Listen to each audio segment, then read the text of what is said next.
En lo profundo de la selva de los Apalaches, donde la civilización olvidó aventurarse, se encuentra un valle abandonado por el tiempo. Durante más de un siglo, ningún forastero ha pisado este rincón oculto de Estados Unidos, donde la niebla se adhiere a los árboles centenarios y el silencio guarda secretos demasiado oscuros para la luz del día. Cuando un equipo de prospección geológica finalmente atraviesa las barreras naturales que han mantenido aislado este lugar, descubre algo que desafía todo lo que la ciencia sabe sobre la evolución humana. Los descendientes que viven en este valle comparten rasgos físicos que no se encuentran en ningún otro lugar de la Tierra. Sus ojos reflejan una inteligencia inquietante, su estructura ósea sigue patrones que no deberían existir y su comportamiento social no se parece en nada a lo registrado en la antropología. Lo que comenzó como los horribles crímenes de un hombre contra sus propias hijas se ha convertido en algo mucho más perturbador tras generaciones de aislamiento. Pero cuando el mundo exterior descubra que ha creado esta nueva rama de la humanidad, intentará salvar a estas personas o destruir las pruebas. Antes de volver a la historia, contadnos desde donde nos escucháis, y si esta historia os conmueve, asegúraos de suscribiros, porque mañana tengo algo muy especial para vosotros. La DRA. Sarah Chen se ajustó las correas de su mochila de prospección geológica mientras los rotores del helicóptero agitaban el aire matutino sobre la densa copa de los Apalaches. A sus 37 años, ya era considerada una de las mayores expertas en exploración minera y había cartografiado terrenos en 6 continentes, pero había algo en esta misión que le parecía diferente. El Estado había encargado a su equipo que explorara una zona remota del este de Kentucky en busca de posibles yacimientos de tierras raras, una zona que, de algún modo, había escapado a la documentación geológica exhaustiva a pesar de estar situada en una de las cordilleras más estudiadas de Estados Unidos. El GPS vuelve a fallar, gritó Marcus Rodríguez, su técnico jefe, golpeando el lateral de su dispositivo portátil con la frustración habitual de alguien que ha aprendido a no confiar plenamente en la tecnología. El joven de 28 años llevaba 3 trabajando con Sarah y su instinto para detectar fallos en los equipos les había salvado de más de una situación peligrosa en lugares remotos. El tercer miembro del equipo, el Dr. James Harwell, presionó la cara contra la ventanilla del helicóptero con el entusiasmo de alguien que, a pesar de 40 años de carrera académica en geología, seguía maravillándose con su trabajo. Las anomalías topográficas son aún más pronunciadas desde aquí arriba, gritó por encima del ruido del motor. Mira cómo las paredes del valle crean una cuenca natural. Es casi perfectamente circular. Sarah se inclinó para mirar por la ventana y observó la inusual formación que había llamado la atención de los especialistas en imágenes satelitales. El valle parecía estar completamente rodeado por escarpadas crestas que se elevaban varios cientos de metros sobre el fondo de la cuenca, creando lo que los geólogos llamaban un sistema de drenaje cerrado. Estas formaciones eran poco comunes en los Apalaches, donde la mayoría de los valles habían sido esculpidos por ríos durante millones de años, creando salidas naturales hacia cursos de agua más grandes. El piloto dice que no hay ningún lugar para aterrizar dentro del perímetro, informó Marcus, revisando sus notas. Tendremos que descender con cuerdas desde la cresta y entrar a pie. El helicóptero se posó en un afloramiento rocoso que les proporcionaba el espacio justo para descargar el equipo. Cuando la aeronave desapareció de vuelta hacia la civilización, el silencio repentino se hizo opresivo. Sarah había trabajado en lugares remotos de todo el mundo, pero no podía quitarse de la cabeza la sensación de que este lugar existía fuera de los límites normales del espacio y el tiempo. James sacó un mapa amarillento que había encontrado en el archivo geológico del estado, con los bordes quebradizos por el paso del tiempo. Lo dibujó un prospector llamado William Hutchins en 1892, explicó, extendiéndolo con cuidado sobre una roca plana. Según sus notas, en aquella época ya había un asentamiento en el valle. Una pequeña comunidad, quizá de 20 o 30 personas. Sarah estudió las características topográficas dibujadas a mano y observó la precisión con la que el buscador había captado la inusual forma circular del valle. Más interesantes eran las anotaciones esparcidas por el mapa con tinta descolorida, gente extraña, mantener distancia, y lo más desconcertante, los niños parecen raros. Probablemente solo sean montañeses que intentan evitar a los forasteros, sugirió Marcus, cargando con su mochila llena de equipo para tomar muestras del suelo.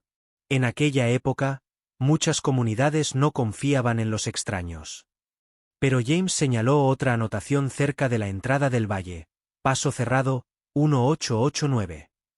La escritura parecía ser de otra tinta, añadida posteriormente.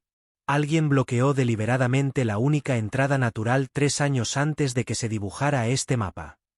El descenso al valle llevó casi 2 horas, siguiendo lo que parecía un antiguo sendero de ciervos que bajaba en zigzag por la empinada ladera oriental.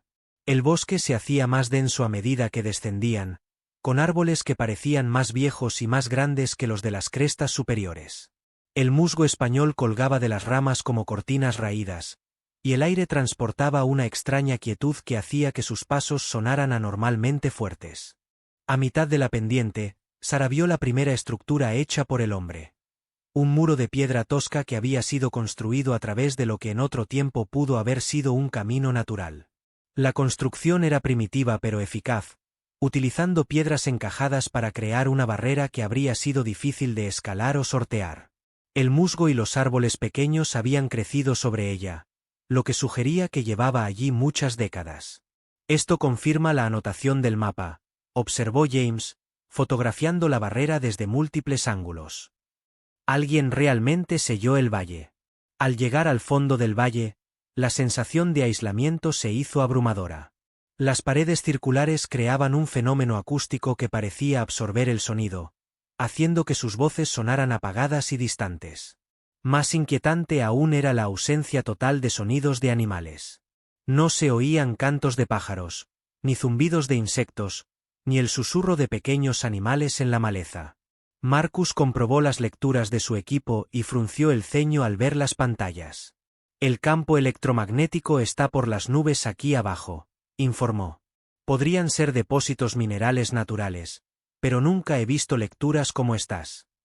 Sara estaba examinando muestras de tierra cuando James la llamó desde cerca de un grupo de robles centenarios. Su voz denotaba una mezcla de emoción e inquietud. Tienes que ver esto. Lo que James había descubierto era una cruz de madera de casi 2,5 metros de altura, tallada en lo que parecía ser un único tronco de roble macizo. Pero no se trataba de un símbolo religioso común. Las imágenes cristianas tradicionales habían sido deformadas hasta convertirse en algo mucho más inquietante. Símbolos de fertilidad se enroscaban alrededor de los travesaños como serpientes, y extrañas marcas rúnicas cubrían toda la superficie. En la base, unas figuras toscas representaban lo que solo podía describirse como un árbol genealógico, pero en el que las ramas se curvaban sobre sí mismas formando bucles imposibles. «Dios mío», susurró Sara, pasando los dedos por los símbolos profundamente tallados. Algunas de estas marcas parecen precristianas, pero otras. Se calló, estudiando una serie de símbolos que parecían mezclar imágenes bíblicas con algo mucho más primitivo e inquietante. Marcus levantó los prismáticos y escudriñó el fondo del valle más allá de la cruz. «Hay movimiento», dijo en voz baja. A unos 200 metros al sur, cerca de ese grupo de edificios. Sara tomó los prismáticos y se concentró en lo que parecía ser un pequeño asentamiento. Unas estructuras toscas construidas con piedra y madera locales formaban un círculo irregular alrededor de un claro central. El humo se elevaba de varias chimeneas y se distinguían figuras que se movían entre los edificios. Pero había algo en sus movimientos que no encajaba. Eran demasiado fluidos, demasiado sincronizados, como bailarines que seguían un ritmo invisible. «Deberíamos acercarnos despacio», sugirió James, con su entusiasmo académico luchando contra una creciente inquietud. «Si todavía hay una comunidad aquí, llevan más de un siglo aislados. Puede que no reaccionen bien ante la presencia de extraños». Mientras descendían hacia el asentamiento, Sara pudo ver por primera vez con claridad a los habitantes a través de los prismáticos. Se le cortó la respiración. Las personas que se movían entre los edificios compartían características físicas que desafiaban toda explicación. Eran más altas que la media, con extremidades alargadas y cráneos que parecían ligeramente demasiado grandes para sus cuerpos. Sus movimientos mostraban una coordinación inquietante, como si pudieran sentir las intenciones de los demás sin necesidad de comunicarse de forma visible. Más inquietantes aún eran sus rostros. Aunque claramente humanos, sus rasgos habían sido refinados por generaciones de aislamiento hasta convertirse en algo que existía en el límite de lo reconocible. Sus ojos eran más grandes de lo normal, más separados entre sí y parecían reflejar la luz como los de un animal. Su estructura ósea era delicada pero pronunciada, lo que les daba un aspecto etéreo que habría sido hermoso si no fuera tan inquietante. ¿Ves esto?, susurró Marcus, con la voz tensa por la incredulidad. Antes de que Sara pudiera responder, una de las figuras miró directamente hacia su escondite entre los árboles. A pesar de la distancia y de su cuidadoso camuflaje, la persona parecía saber exactamente dónde estaban. La figura levantó una mano, no en señal de saludo, sino de reconocimiento, y comenzó a caminar hacia ellos con determinación. «Saben que estamos aquí», dijo Sara, bajando los prismáticos. «Ya no tiene sentido esconderse». La figura que se acercaba era una mujer, tal vez de unos 30 años, aunque era difícil determinar su edad debido a sus rasgos inusuales. Llevaba ropa que parecía tejida a mano con materiales locales, teñida en colores terrosos que la ayudaban a camuflarse en el entorno del bosque. A medida que se acercaba, Sara pudo ver que sus dedos eran más largos de lo normal, con una articulación adicional que le daba a sus manos un aspecto casi arañoso. La mujer se detuvo a unos 6 metros de distancia y habló en lo que parecía inglés, aunque el acento era diferente a todo lo que Sara había oído antes. Las palabras parecían fluir en un patrón casi musical. «Los forasteros llegan al Valle Bendito. La madre Sara predijo vuestra llegada en los huesos». «¿La madre Sara?», preguntó James, dando un paso adelante, dejando que su instinto antropólogo se impusiera a su cautela. «Es vuestra líder». Los ojos demasiado grandes de la mujer se fijaron en él con una intensidad que le hizo retroceder involuntariamente.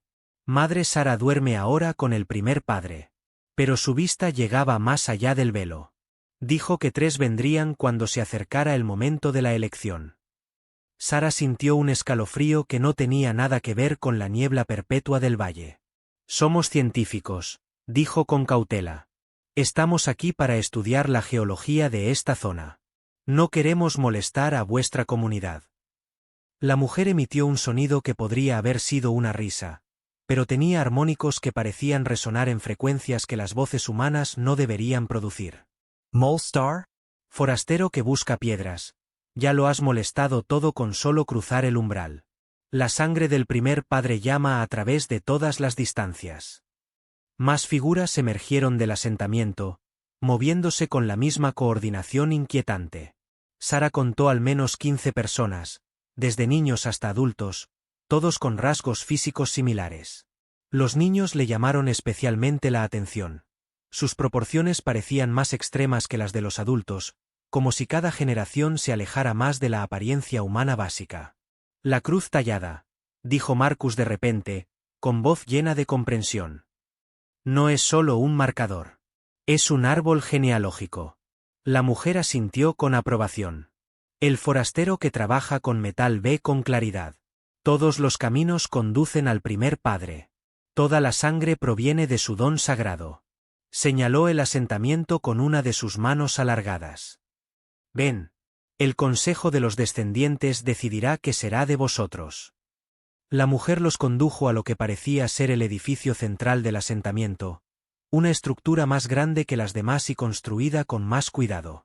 Los cimientos de piedra sostenían paredes de troncos cuidadosamente encajados, y el techo estaba cubierto con tejas partidas que habían adquirido una pátina gris plateada con el paso del tiempo. En el interior, el edificio servía tanto de sala de reuniones como de santuario, y sus paredes estaban cubiertas de artefactos que hablaban de más de un siglo de aislamiento. Lo más destacado era un retrato daguerrotipo montado en un marco ornamentado que parecía incongruentemente elegante para un asentamiento tan primitivo. La fotografía mostraba a un hombre de unos 50 años con ojos oscuros y penetrantes y una barba que le llegaba casi al pecho. Sus rasgos eran fuertes y angulosos, y Sara sintió una inmediata sensación de reconocimiento. Esos mismos rasgos, refinados y exagerados, eran claramente visibles en todos los rostros de las personas que los rodeaban. «El primer padre», dijo la mujer, siguiendo la mirada de Sara hacia el retrato. Ezequiel Morrison, que condujo a sus hijas elegidas a este valle bendito en el año de gracia de 1889. James se acercó para examinar la fotografía, fijándose en la pose formal y la ropa cara que delataban que se trataba de un hombre acomodado. Paris Prospero. ¿Qué le llevó a un lugar tan aislado? Un anciano emergió de las sombras en la parte trasera del edificio, moviéndose con la cautela de alguien cuyo cuerpo había soportado muchos años. Sus rasgos mostraban las mismas características alargadas que los demás, pero envejecidas y curtidas. Cuando habló, su voz transmitía la autoridad de alguien acostumbrado a que le escucharan. El primer padre buscaba la pureza, declaró el anciano. El mundo exterior se había corrompido, envenenado por la mezcla de linajes y el abandono del verdadero plan de Dios. Trajo a sus 3 hijas, Rebeca, María y Ruth, a este valle para que dieran a luz a una nueva raza humana, libre de los pecados del mundo corrupto.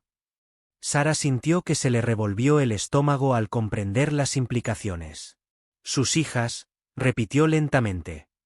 ¿Te refieres a sus benditas esposas?, confirmó el anciano sin vergüenza. Al igual que Abraham tomó a Agar, y las hijas de Lot preservaron la semilla de su padre, el primer padre siguió el mandamiento de Dios de ser fructífero y multiplicarse en pureza. Marcus había estado examinando otros artefactos colgados en las paredes, pero se volvió al oír estas palabras, con el rostro pálido. Estás describiendo incesto. Violación. Esas mujeres eran sus hijas. La mujer que se había acercado a ellos en primer lugar volvió a emitir ese extraño sonido armónico. Palabras de forasteros para conceptos de forasteros. El primer padre trascendió esas limitaciones. Su sangre era pura, elegida por Dios para crear algo mejor que lo que había existido antes. El anciano señaló una colección de objetos dispuestos en un altar rudimentario debajo del retrato. Entre ellos había efectos personales que obviamente habían pertenecido a Morrison. Un reloj de bolsillo, un libro encuadernado en cuero y varias herramientas que sugerían que había sido un hombre culto y acomodado. Pero fue el libro lo que llamó la atención de James. Claramente una Biblia, pero muy modificada. ¿Puedo?, preguntó James, extendiendo la mano hacia el libro. El anciano asintió con la cabeza y James abrió con cuidado el antiguo volumen. Las páginas estaban llenas de la letra de Morrison, con añadidos y modificaciones al texto bíblico que transformaban los pasajes familiares en algo completamente diferente. Donde el texto original hablaba de amor y redención, Morrison había añadido comentarios sobre la pureza racial y la reproducción selectiva. Había reescrito secciones enteras para apoyar sus acciones, creando una teología retorcida que justificaba sus crímenes como mandamiento divino. Escucha esto, dijo James, con la voz tensa por el asco mientras leía las anotaciones de Morrison. Y el Señor habló a Ezequiel, diciendo: Toma a tus hijas para ti, para que tu descendencia se mantenga pura en el desierto, y de tus entrañas surgirá un pueblo elegido, separado de las naciones corruptas de la tierra. Sara se inclinó sobre su hombro para leer más de las adiciones de Morrison. El hombre había recibido una buena educación, su letra era precisa y su lenguaje sofisticado, pero el contenido revelaba una mente que había tergiversado la doctrina religiosa para servir a sus propios fines pervertidos. Había creado toda una teología en torno a la idea de que el aislamiento genético produciría una forma superior de humanidad. ¿Cuántos hijos?, preguntó Sara en voz baja.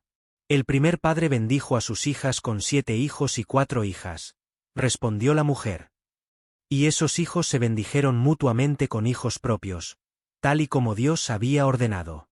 Cada generación era más pura que la anterior. El anciano pasó a otra vitrina, en la que se mostraban rudimentarios registros familiares pintados en tablas de madera.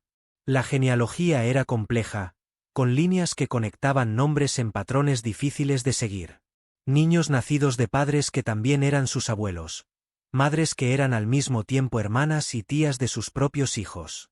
Han pasado 5 generaciones desde la llegada del primer padre, dijo el anciano con evidente orgullo.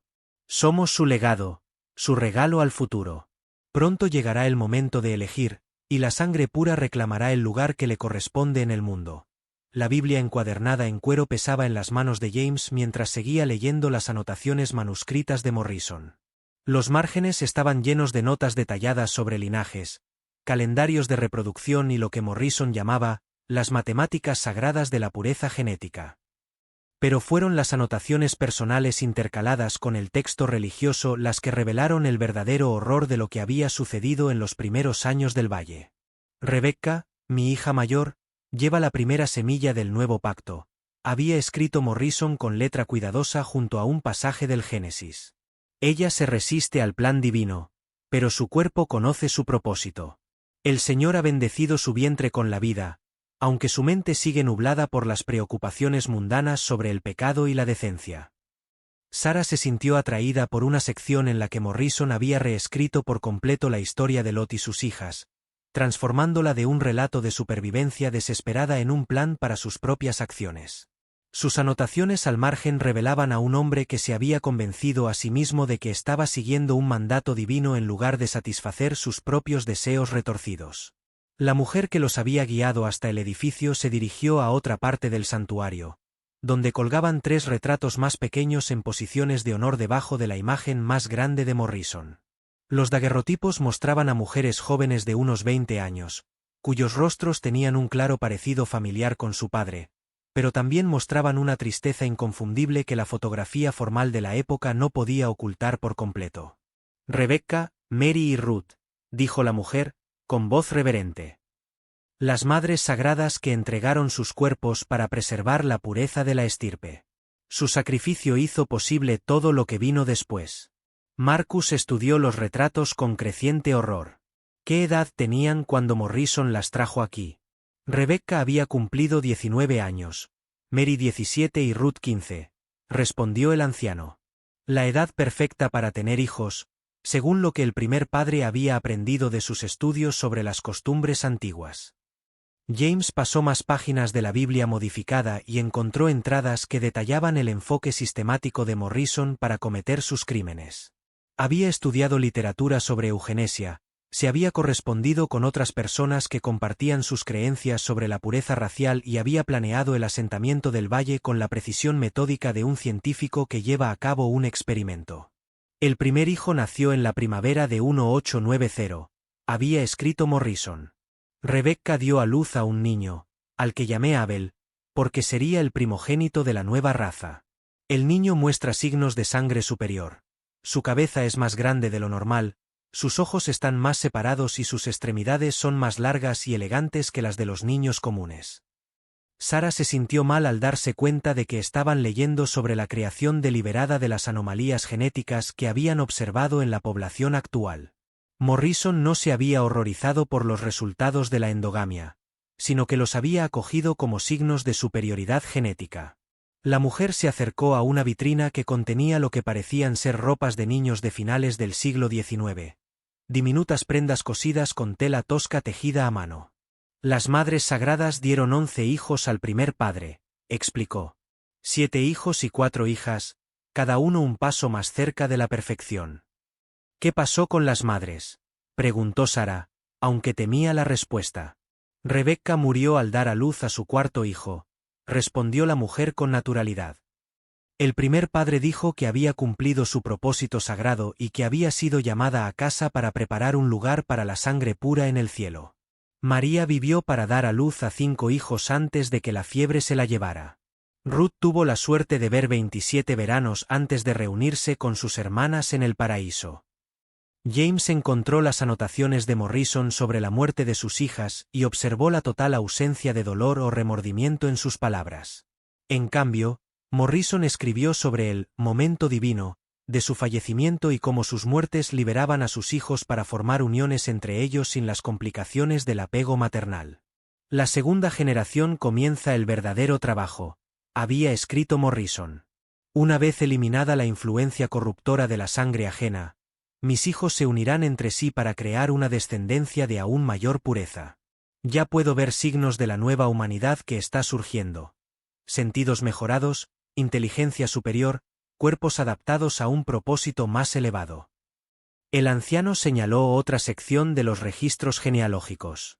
En 1895, los hijos del primer padre habían comenzado a casarse entre ellos. Abel tomó a su hermana Hannah como esposa, mientras que Joaquín eligió a su hermana Miriam. Las uniones fueron bendecidas con hijos que mostraban aún más claramente las marcas de la sangre elegida. Sara miró fijamente el árbol genealógico pintado en la tabla de madera, tratando de trazar las relaciones entre padres e hijos a lo largo de varias generaciones. La complejidad era asombrosa. Individuos que eran a la vez primos, hermanos, tíos y nietos entre sí en diversas combinaciones. La diversidad genética debe ser casi nula, le susurró Marcus a Sara. ¿Cómo han sobrevivido tanto tiempo? Al parecer, la mujer lo oyó, porque se volvió con esa inquietante sonrisa. La sangre del primer padre es fuerte. Lo que los forasteros llaman debilidad, nosotros lo conocemos como refinamiento. Cada generación se vuelve más pura, más perfecta, más cercana al diseño que Dios tenía para la humanidad. La Dra. Sara Chen se arrodilló junto a una colección de fragmentos óseos que la comunidad había conservado cuidadosamente en una caja de madera forrada con un paño suave. Los huesos contaban una historia de transformación gradual a lo largo de generaciones que desafiaba todo lo que ella entendía sobre la genética y la adaptación humanas. Como geóloga, tenía conocimientos limitados sobre el análisis esquelético, pero los cambios eran evidentes incluso para su ojo inexperto. Los huesos más antiguos, presumiblemente de los hijos de Morrison, mostraban sutiles variaciones con respecto a las proporciones humanas normales.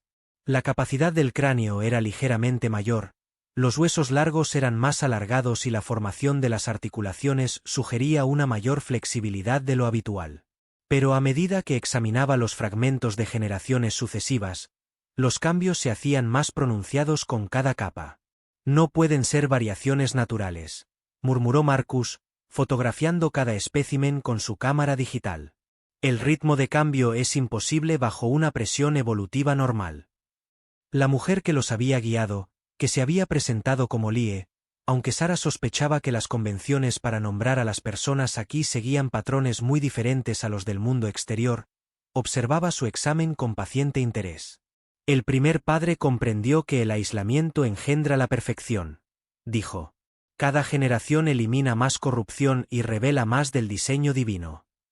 James tomaba notas sobre las anomalías esqueléticas, tratando de aplicar su formación antropológica a lo que parecía ser un experimento evolutivo en tiempo real. En poblaciones normales, este nivel de endogamia daría lugar a problemas genéticos graves. Trastornos del desarrollo, discapacidades mentales, muerte prematura. Pero estos huesos sugieren adaptación más que deterioro. Sara levantó un fragmento de cráneo de lo que parecía ser la tercera generación. El cráneo era notablemente más grande que el estándar humano, con las cuencas de los ojos más separadas y de forma diferente para dar cabida a lo que debían de ser unos ojos significativamente más grandes. La estructura ósea era delicada, pero no mostraba signos de la fragilidad típica de los trastornos genéticos. ¿Cuál es la población actual?, preguntó Sara. 47 almas llevan la sangre del primer padre, respondió Lie. Aunque no todos sobreviven hasta la edad reproductiva. La sangre se refina con cada generación, y el refinamiento a veces requiere sacrificios. La mención casual de la muerte hizo que Marcus levantara la vista de su fotografía. ¿Qué tipo de sacrificios? El anciano, que se había identificado como el anciano Joachim, presumiblemente uno de los bisnietos de Morrison, se unió a la conversación. Los débiles mueren jóvenes, como Dios quiere. Los que tienen la sangre demasiado diluida, cuyos cuerpos no pueden adaptarse a la nueva forma, regresan a la tierra antes de poder corromper el linaje. Sara sintió un escalofrío al darse cuenta de lo que estaban describiendo. La selección natural acelerada por un estrecho cuello de botella genético, pero con una población aislada tan pequeña que los rasgos normalmente letales podían fijarse si proporcionaban alguna ventaja para la supervivencia. La comunidad no solo sobrevivía a pesar de la endogamia, sino que se estaba adaptando a ella. Enséñales a los niños de la generación actual, sugirió Lie. El anciano Joachim asintió y los condujo a otra parte del santuario donde se exhibían fragmentos óseos más recientes. Estos especímenes mostraban características que ampliaban aún más los límites de la clasificación humana. Los cráneos eran alargados, con arcos superciliares pronunciados y áreas agrandadas que sugerían un procesamiento sensorial mejorado. Los huesos de las extremidades mostraban placas de crecimiento adicionales que habrían permitido la altura extrema y la flexibilidad articular que habían observado en la población viva. Los niños de la quinta generación ven en la oscuridad como las criaturas nocturnas, dijo el anciano Joachim con evidente orgullo. Oyen sonidos que escapan al oído normal. Huelen la llegada del tiempo días antes de que llegue. Sus mentes funcionan más rápido que las de los primeros niños, estableciendo conexiones que sus mayores no pueden seguir. James examinó las radiografías que la comunidad había conseguido de algún modo, aunque seguía siendo un misterio cómo habían tenido acceso a esa tecnología en su aislamiento. Las imágenes mostraban adaptaciones internas que complementaban los cambios esqueléticos, cavidades cerebrales agrandadas, estructuras sinusales modificadas, órganos alargados que sugerían una mayor eficiencia en el procesamiento de la información sensorial. «Esto es imposible», susurró Marcus. «Los humanos no se adaptan tan rápido. Se necesitan miles de generaciones para cambios tan drásticos. A menos que la presión selectiva sea lo suficientemente extrema», se dio cuenta Sara. «Si solo los individuos con rasgos específicos pudieran sobrevivir y reproducirse, y si la población fuera lo suficientemente pequeña como para que esos rasgos se universalizaran en solo unas pocas generaciones». Lie se dirigió a una última vitrina que contenía lo que parecían instrumentos médicos, herramientas quirúrgicas rudimentarias fabricadas con materiales locales. El primer padre no fue el único que comprendió las matemáticas sagradas. Cada generación ha producido curanderos que ayudan a guiar la sangre hacia la perfección. Las herramientas eran primitivas, pero mostraban signos de un conocimiento sofisticado. Sierras para huesos diseñadas para procedimientos específicos, instrumentos para lo que parecía ser una selección genética deliberada, y lo más inquietante, dispositivos claramente destinados a la modificación quirúrgica de los recién nacidos. «Habéis acelerado el proceso», dijo James, con la voz cargada de horror, «seleccionando deliberadamente los rasgos que consideráis superiores». La expresión del anciano Joachim no mostraba vergüenza alguna. La visión del primer padre requería ayuda. La naturaleza se mueve lentamente, pero la voluntad divina exige una acción más rápida. Simplemente hemos ayudado a que el plan de Dios se cumpla tal y como Él lo había previsto. El tapiz tejido que dominaba toda una pared del santuario era una obra maestra del arte primitivo y un documento espeluznante. Creado a partir de fibras vegetales teñidas con materiales locales, trazaba 5 generaciones de linajes con un detalle tan intrincado que habría impresionado a cualquier genealogista, si las relaciones que representaba no fueran tan perturbadoras. Sara se encontró trazando las líneas interconectadas con creciente fascinación y repulsión. «El tejido sagrado», explicó Lie, observando la intensa concentración de Sara en el tejido. «Cada hilo representa una vida, cada color una generación. El patrón muestra cómo la sangre del primer padre fluye a través de todos los que habitan en el Valle Bendito».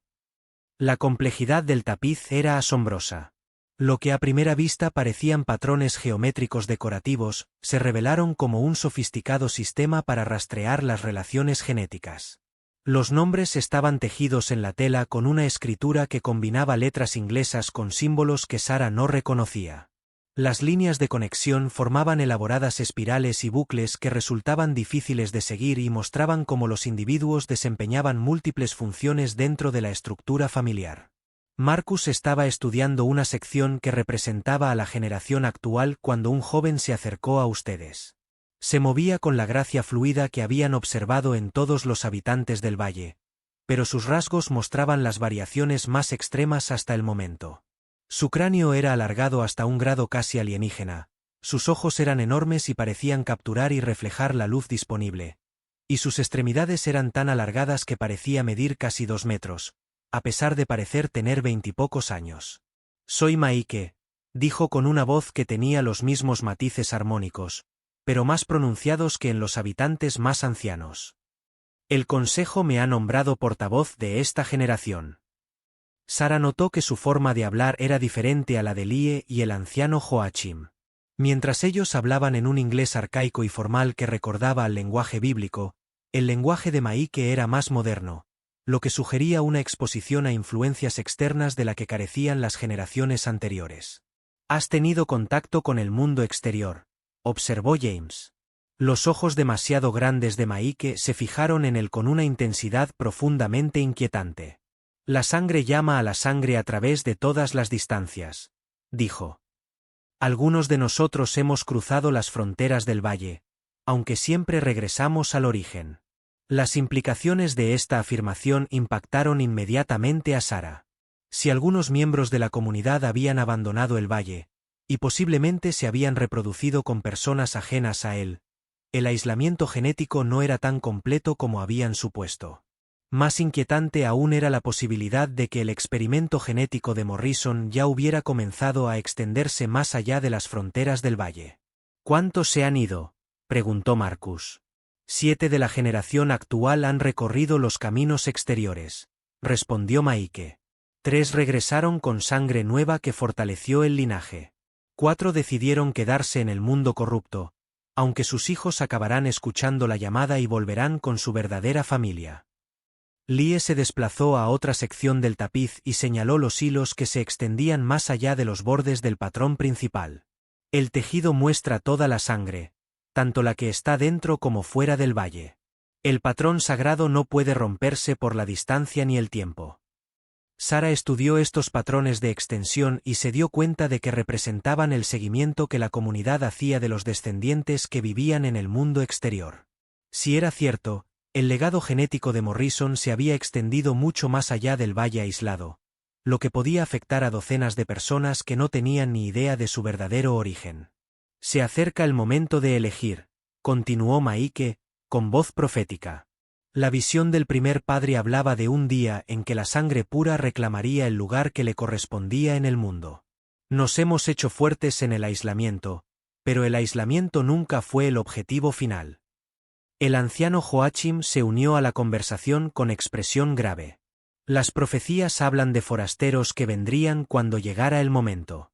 3 buscadores que servirían como heraldos del gran surgimiento». «¿Creéis que formamos parte de alguna profecía?», preguntó Sara, tratando de ocultar la incredulidad en su voz. «Las piedras os llamaron», dijo Maike simplemente. El primer padre comprendió que la propia tierra guiaría a los mensajeros elegidos hasta nosotros cuando el valle estuviera listo para abrir sus fronteras. James estaba examinando otra sección del tapiz que parecía representar edificios y lugares más allá del valle. «Parecen mapas», dijo. «Lugares concretos del mundo exterior». «La sangre conoce su destino», confirmó Lie. «Cada hilo del tejido sagrado conduce a algún lugar importante. Ciudades donde nuestro pueblo ha echado raíces, familias que llevan linajes diluidos pero recuperables, lugares donde la estirpe pura puede reintroducirse para fortalecer la gran familia humana». Marcus sintió que se le helaba la sangre al darse cuenta de lo que estaban describiendo. «Está planeando algún tipo de expansión. Utilizar los rasgos genéticos que ha desarrollado aquí para... ¿qué? Reproducirse con la población exterior». Los rasgos alienígenas de Maike se transformaron en algo que podría haber sido una sonrisa. El regalo del primer padre nunca estuvo destinado a solo 47 almas. El proceso de refinamiento ha concluido. Ahora ha llegado el momento de compartir, de elevar, de ayudar al mundo corrupto a recordar lo que la humanidad estaba destinada a convertirse. La reunión del consejo terminó con Maike conduciendo al equipo de Sara a lo que él llamaba el santuario del primer padre, un edificio más pequeño separado del asentamiento principal y parcialmente oculto por la vegetación. A diferencia de las demás estructuras, este había sido mantenido con reverente cuidado, y sus troncos habían sido tratados con algún tipo de conservante que los había protegido de la putrefacción a pesar de más de un siglo de exposición a la humedad persistente del valle. En el interior, el edificio servía tanto de museo como de mausoleo. Los efectos personales de Morrison estaban dispuestos con precisión religiosa. Su ropa, sus herramientas, sus libros, y lo más significativo, su diario privado. El volumen encuadernado en cuero estaba abierto sobre un atril de madera, con las páginas amarillentas por el paso del tiempo, pero aún legibles.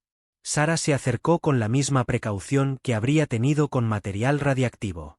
Las últimas entradas del diario, fechadas en 1920, revelaban una mente que había caído completamente en la locura. La letra de Morrison, antes precisa y controlada, se había convertido en garabatos frenéticos que cubrían todo el espacio disponible en las páginas. Los márgenes estaban llenos de cálculos, diagramas de patrones de herencia genética y observaciones cada vez más paranoicas sobre las amenazas a su obra sagrada. El mundo exterior se corrompe cada día más, decía una entrada. Los periódicos hablan de mestizaje, de mujeres que reclaman derechos que Dios nunca les concedió, de teorías científicas que niegan el plan divino para la perfección humana. Mis hijos deben permanecer puros, aislados de estas influencias contaminantes hasta que sean lo suficientemente fuertes como para resistir, y finalmente, vencer la degradación de la raza común. James fotografió cada página metódicamente, aunque le resultaba cada vez más difícil leer el contenido. El descenso de Morrison hacia un colapso psicológico total quedó documentado con espeluznantes detalles. Había empezado a ver enemigos por todas partes, convencido de que agentes del gobierno y eugenistas rivales planeaban infiltrarse en el valle y destruir su trabajo. Los débiles de sangre pueden intentar corromper el linaje mediante la fuerza o el engaño, había escrito Morrison con letra temblorosa. He preparado defensas contra tales intrusiones. El propio valle protegerá la sangre pura hasta el momento de la aparición. Ningún forastero nos encontrará a menos que la sangre los llame a través del vacío. Más inquietantes fueron las últimas profecías de Morrison, escritas en lo que parecieron ser sus últimos momentos coherentes antes de la muerte. Describió visiones del futuro en las que sus descendientes saldrían del valle como una subespecie superior, sustituyendo gradualmente a los humanos comunes mediante la cría selectiva y el dominio genético. He visto el fin de los tiempos, declaraba la última entrada legible. La sangre pura heredará la tierra, pero solo después de una gran tribulación. Llegará la guerra, las enfermedades devastarán a las poblaciones corruptas, y tras la catástrofe, mis hijos surgirán como la salvación de la humanidad. Serán como dioses entre los mortales, dotados de habilidades que la carne común no puede comprender. Sara se encontró temblando mientras leía las locas profecías de Morrison, en particular sus descripciones de las habilidades mejoradas que poseerían sus descendientes. Sentidos mejorados, inteligencia superior, resistencia a las enfermedades y lo que él llamaba conciencia simpática, la capacidad de sentir y comunicarse con otros miembros del linaje a través de grandes distancias. Marcus estaba examinando otros artefactos en el santuario cuando descubrió algo que le hizo gritar alarmado. Oculto bajo una tela había una colección de documentos que parecían mucho más recientes que la época de Morrison. Páginas mecanografiadas modernas, copias al carbón de cartas y lo que parecía ser correspondencia con el mundo exterior que databa de los años 40 a los 70. Maike, llamó Sara, con voz aguda y sospechosa. ¿Qué son estos documentos? El joven alto se acercó a la mesa cubierta con evidente renuencia. La sabiduría del primer padre no murió con su carne mortal, dijo con cautela. Cada generación ha producido escribas que continuaron su obra, mantuvieron su visión y prepararon el momento del surgimiento. James cogió uno de los documentos mecanografiados, una carta fechada en 1952 y dirigida a alguien llamado Dr. Heinrich Müller en Argentina. El contenido le heló la sangre, descripciones detalladas de los avances genéticos del valle, solicitudes de literatura científica sobre eugenesia y cría selectiva, y lo más inquietante, ofertas para compartir material genético con otros que entienden la necesidad de la mejora racial. «Has estado en contacto con nazis», dijo Sara, con voz plana y horrorizada. «Los seguidores de Morrison han estado en correspondencia con criminales de guerra». La visión del primer padre trascendía las fronteras políticas, respondió Maike, sin mostrar vergüenza alguna. Los buscadores de la verdad existen en todas las naciones, en todos los tiempos. La obra sagrada requería conocimientos y recursos que solo podían obtenerse mediante la cooperación con quienes compartían nuestro entendimiento. Más documentos revelaron el alcance de la conspiración.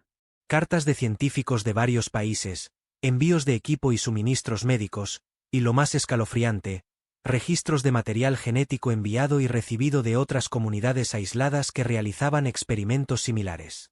El valle de Morrison no era único, sino que formaba parte de una red de experimentos eugenésicos que había continuado mucho después de la derrota del régimen nazi. El anciano Joachim apareció en la puerta, con su rostro anciano y grave. «El tiempo de los secretos termina hoy», anunció. «La profecía ha comenzado a cumplirse. Los buscadores han llegado, tal y como predijo el primer padre». Oculto tras una pared falsa en el santuario de Morrison, Marcus descubrió lo que parecía ser un sofisticado equipo de transmisión de radio. El equipo era una extraña mezcla de electrónica moderna y construcción primitiva. Radios transistorizadas modificadas con bobinas enrolladas a mano, antenas fabricadas con alambre de cobre y materiales locales, y lo más inquietante, registros detallados que mostraban comunicaciones regulares con el mundo exterior durante décadas. «Esto lo cambia todo», dijo Sarah, estudiando los registros de transmisión con creciente alarma.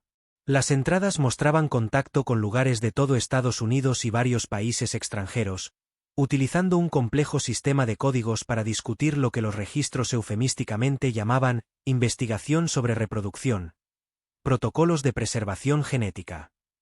La DRA. Chen activó su teléfono satelital, sabiendo que lo que habían descubierto no podía esperar hasta su regreso programado. El dispositivo tuvo dificultades para encontrar señal en el fondo del valle, pero finalmente se conectó al sistema de contacto de emergencia de su universidad. Dr. Rodriguez? Soy Sarah Chen. Necesito que me ponga inmediatamente con el Departamento de Salud y Servicios Humanos. Hemos descubierto algo que requiere la intervención federal. La conversación que siguió puso a prueba los límites de la credibilidad. Sarah se encontró describiendo una comunidad secreta que había sobrevivido aislada durante más de un siglo, desarrollando lo que parecía ser una nueva rama de la evolución humana mediante la endogamia sistemática y la manipulación genética. Más grave aún, informó de pruebas de contacto continuo con organizaciones externas y de posibles planes para expandir su influencia más allá del valle. «¿Me estás diciendo que hay un grupo de personas que lleva más de 100 años realizando experimentos genéticos no autorizados?», preguntó el doctor Rodríguez con voz escéptica y preocupada. «Sarah, esto parece sacado de una novela de ciencia ficción». «Estoy subiendo pruebas fotográficas mientras hablamos», respondió Sarah, utilizando su equipo para transmitir imágenes de la comunidad, sus artefactos, y lo más importante, el equipo de radio y los registros de transmisión. «Esto no es ficción. Estas personas existen, han sido modificadas por generaciones de aislamiento genético deliberado y tienen planes que van mucho más allá de su ubicación actual». En cuestión de horas, el teléfono satelital de Sarah no paraba de sonar. Las agencias gubernamentales, los investigadores universitarios y los medios de comunicación se habían enterado de algún modo del descubrimiento, a pesar de sus intentos por limitar el flujo de información. Los registros de transmisión del equipo de radio de Morrison sugerían que la comunidad llevaba décadas monitoreando las comunicaciones externas, posiblemente incluidas las frecuencias gubernamentales y militares. James estaba examinando más de cerca la configuración de la radio cuando descubrió algo que hacía que la situación fuera aún más urgente. Entre los componentes técnicos había un dispositivo de rastreo GPS y lo que parecía un teléfono móvil moderno, ambos adquiridos obviamente en los últimos años. «Saben de nosotros», dijo con voz tensa al darse cuenta. «Han estado rastreando nuestro avance desde que entramos en la zona». Maike apareció en la puerta del santuario como si lo hubieran llamado, con sus rasgos alienígenas mostrando lo que podría haber sido diversión. «La sangre llama a través de todas las distancias», dijo simplemente. «Conocemos vuestra misión desde que se planeó». La visión del primer padre incluía el momento de la revelación. «Habéis estado vigilando las comunicaciones del gobierno», acusó Marcus. «Vigilamos todas las comunicaciones que puedan afectar a la obra sagrada», confirmó Maike. «La tecnología del mundo exterior sirve ahora a nuestros propósitos, tal y como predijo el primer padre. El tiempo de esconderse está llegando a su fin». El teléfono de Sarah volvió a sonar, esta vez con una llamada que denotaba la autoridad de las fuerzas federales. La voz se identificó como la agente Patricia Mix, de la División de Investigaciones Especiales del CDC, un departamento que Sarah no sabía que existía. DRA. «Chen, estamos movilizando un equipo de respuesta hacia su ubicación». Bajo ninguna circunstancia deben salir del valle hasta que llegue el personal federal. Estamos tratando esto como una posible situación de contención biológica. ¿Contención biológica?, repitió Sarah, mirando a los miembros de la comunidad que se habían reunido fuera del santuario. No mostraban signos de enfermedad ni angustia, solo una calma inquietante que sugería que esperaban este desenlace. Según tus informes, se trata de una población aislada que puede ser portadora de modificaciones genéticas desconocidas, explicó la agente Mitz. Hasta que podamos determinar si estas modificaciones suponen un riesgo para la salud pública, es necesario asegurar la zona. Lie dio un paso al frente, mostrando por primera vez desde su llegada preocupación en sus rasgos alargados. La profecía habla de un tiempo de pruebas, dijo. El mundo exterior tratará de juzgar si la sangre pura es digna de emerger. El primer padre nos preparó para esta prueba. El anciano Joachim se unió a la multitud creciente, con su voz anciana transmitiendo una nueva urgencia. El momento de elegir ha llegado antes de lo esperado. El Consejo debe decidir si aceptar el juicio de los forasteros o proteger la obra sagrada por cualquier medio necesario. Sarah se dio cuenta de que su descubrimiento había desencadenado algo más grande que una simple investigación científica. La comunidad llevaba décadas preparándose para este momento, posiblemente utilizando sus comunicaciones por radio para coordinarse con simpatizantes y seguidores del mundo exterior. El aislamiento del valle estaba a punto de terminar, pero las consecuencias de ese final seguían siendo aterradoramente inciertas. El equipo de respuesta federal llegó en menos de 18 horas, con sus helicópteros descendiendo sobre el valle como buitres mecánicos. La DRA. Elizabeth Warren, genetista del Instituto Nacional de Salud, encabezaba un grupo de especialistas que incluía antropólogos, investigadores médicos y suficiente personal de seguridad como para sugerir que el gobierno no iba a correr ningún riesgo con la contención.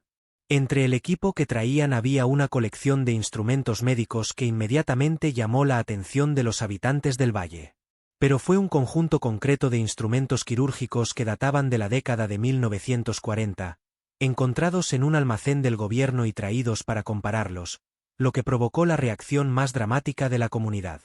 ¿Dónde los has encontrado?, preguntó Lie, con voz que había perdido su habitual calma mientras miraba el antiguo kit médico. Sus dedos alargados recorrieron los instrumentos con evidente familiaridad, y sus ojos, demasiado grandes, mostraban algo que podría haber sido miedo. El doctor Warren consultó sus notas. Fueron confiscados en un centro médico de Argentina en 1960, durante una investigación sobre actividades criminales de guerra.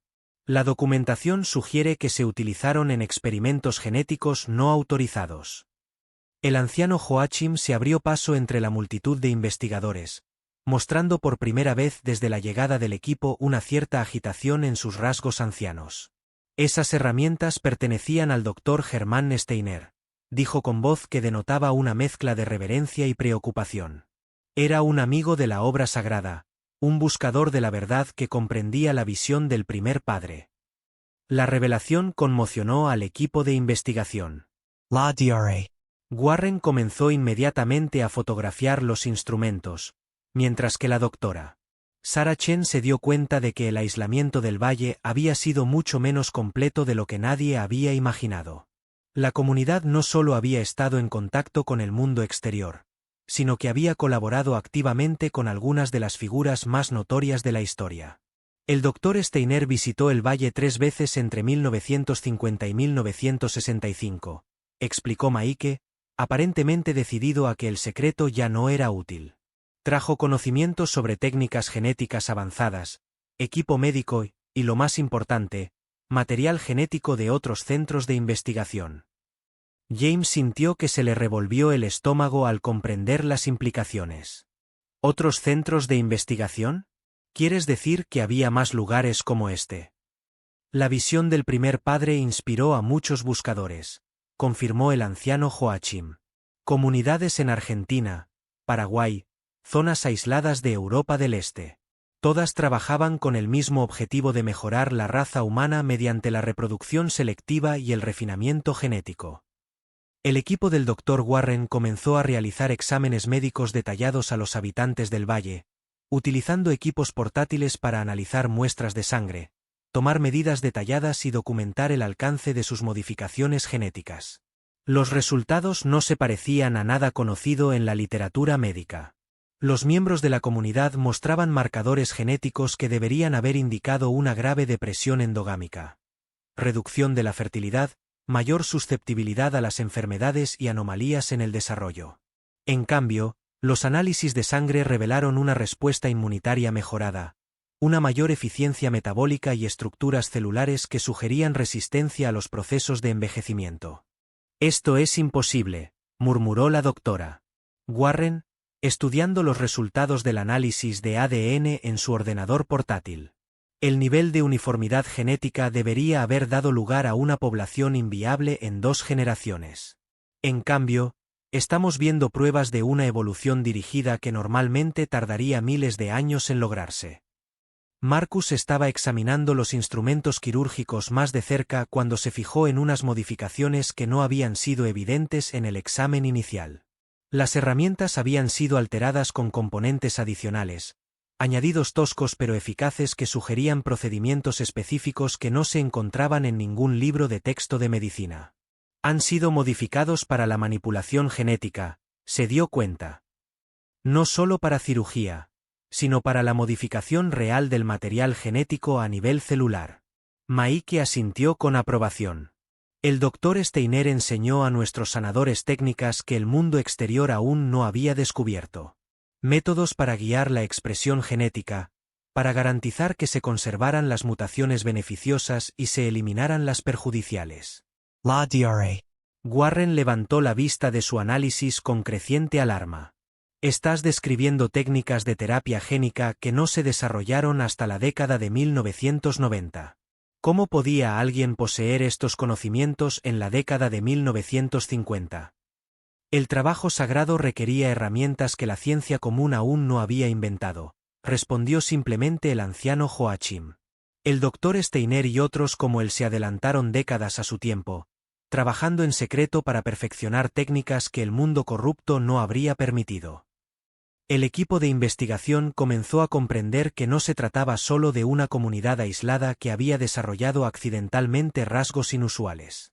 Se enfrentaban a pruebas de un experimento científico sistemático y multigeneracional que había sido apoyado por redes internacionales de investigadores que trabajaban al margen de los límites legales y éticos. Tenemos que ponernos en contacto con las autoridades internacionales, dijo la doctora Warren en voz baja a Sarah. Si hay otros sitios como este, si esta tecnología se ha extendido a través de redes clandestinas, nos enfrentamos a implicaciones que van mucho más allá de una comunidad aislada. Los niños del valle observaban lo que sucedía con sus ojos anormalmente grandes, y Sara no podía quitarse de la cabeza la sensación de que entendían mucho más de lo que cualquier niño debería entender. A pesar de los intentos federales por mantener el secreto, la noticia del descubrimiento del valle se filtró a los medios de comunicación en menos de 48 horas. Los helicópteros sobrevolaban la cordillera como buitres mecánicos, con sus cámaras intentando captar imágenes de lo que los periodistas ya llamaban la tribu perdida de América, y el Valle de la Evolución. Pero fue un recorte de periódico amarillento de 1952, descubierto en el archivo del juzgado local, el que proporcionó el contexto más inquietante para el frenesí mediático. El titular decía, «Misteriosas desapariciones azotan las comunidades montañosas», y el artículo que lo acompañaba detallaba la desaparición de varias familias de zonas aisladas del este de Kentucky entre 1950 y 1952. Lo que llamó la atención del Dr. Warren fue la descripción de las personas desaparecidas, en su mayoría jóvenes adultos, a menudo parejas recién casadas, que supuestamente se habían marchado para buscar oportunidades en otros lugares, pero de los que nunca más se supo. «Mira esto», dijo Sara, estudiando la fotografía descolorida que acompañaba al artículo.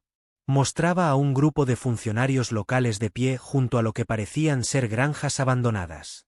Todas estas propiedades se encuentran en un radio de 80 kilómetros del valle. James examinó el artículo más detenidamente y observó detalles que cobraban un significado siniestro a la luz de sus recientes descubrimientos. Escucha esta cita del sheriff. La gente de por aquí dice que se ha visto a personas extrañas en el bosque, altas y pálidas, haciendo preguntas sobre familias jóvenes sin parientes cercanos. Todas las parejas desaparecidas se encajan en esa descripción. Las implicaciones eran espeluznantes. Si la comunidad del Valle había estado reclutando activamente a forasteros durante la década de 1950, posiblemente atrayéndolos al aislado asentamiento con fines reproductivos, el alcance del experimento genético de Morrison era mucho mayor de lo que nadie había imaginado. La atención de los medios se intensificó cuando comenzaron a aparecer en sitios web de noticias y redes sociales fotografías filtradas de la investigación federal. Las imágenes de los habitantes del valle, con sus rasgos alargados y su aspecto extraterrestre, se hicieron virales en cuestión de horas. Hashtags como almohadilla Evolution Valley y almohadilla New Human Species comenzaron a ser tendencia en todo el mundo, acompañados de especulaciones descabelladas sobre todo tipo de temas, desde el contacto con extraterrestres hasta encubrimientos gubernamentales. La DRA. Warren se encontró recibiendo llamadas de periodistas que de alguna manera habían conseguido su número de teléfono directo. DRA. Warren, ¿es cierto que estas personas representan una nueva rama de la evolución humana?, le preguntó un periodista de una importante cadena de noticias. ¿Qué implicaciones tiene esto para nuestra comprensión de la genética humana? Las preguntas se volvían más sensacionalistas con cada solicitud de entrevista. Las publicaciones sensacionalistas ofrecían enormes sumas de dinero a cambio de acceso exclusivo al valle. Los grupos religiosos proclamaban que el descubrimiento era una intervención divina o una corrupción satánica, dependiendo de su perspectiva teológica. Los teóricos de la conspiración afirmaban que el valle era la prueba de experimentos secretos del gobierno que se remontaban a décadas atrás. Más inquietantes eran las preguntas de grupos que parecían sospechosamente bien informados sobre la historia del valle y sus conexiones con la investigación genética. Organizaciones con nombres inocuos como la Fundación del Patrimonio Humano y el Instituto para la Preservación Genética se pusieron en contacto con las autoridades federales para ofrecer su ayuda y recursos para estudiar la comunidad. Estos grupos saben demasiado, le confió el agente Mitch a Sarah durante una reunión privada. Están haciendo preguntas específicas sobre los protocolos de reproducción y las técnicas de mejora genética. Creemos que pueden estar relacionados con la red internacional que ha estado apoyando este lugar. Los habitantes del valle observaban el circo mediático con expresiones que iban desde la diversión hasta la preocupación. Mike parecía particularmente interesado en la cobertura de las noticias y pasaba horas estudiando los informes en una tableta que había traído uno de los investigadores. El mundo exterior no está preparado para la verdad, observó, con sus rasgos alienígenas pensativos.